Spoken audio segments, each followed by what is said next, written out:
Bonjour, bonjour, rigolons un petit peu avec François Bayrou qui veut retirer 2 jours fériés. Bon, moi j'ai regardé les jours fériés qu'on avait et j'en ai déduit des choses assez rigolotes.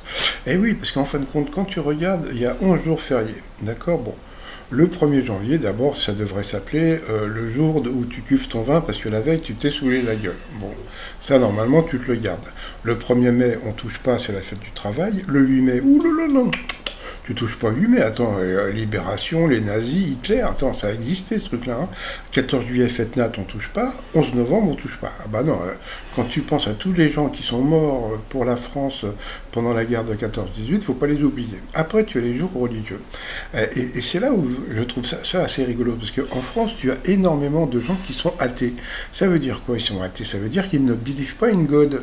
Donc, en fin de compte, ce qu'il faudrait faire, c'est faire signer un papier aux gens en disant, ben voilà, I believe in God.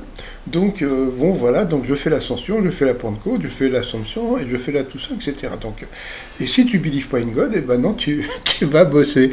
Et puis, alors après, bon, tu as les gens qui believe in God, mais qui sont musulmans ou juifs. Alors là, bon, donc l'ascension, etc., ben, en fin de compte, eh bien, ils seront obligés d'aller bosser. Par contre, tu leur donnes une journée par rapport à, ouais, une journée ou deux, je sais pas, par rapport à leur religion, s'il y a des jours fériés normalement dans leur religion. Donc ça m'a beaucoup fait rire parce que c'est vrai quand tu regardes, tu as énormément de gens qui ne croient pas, et puis il y a des gens qui y croient.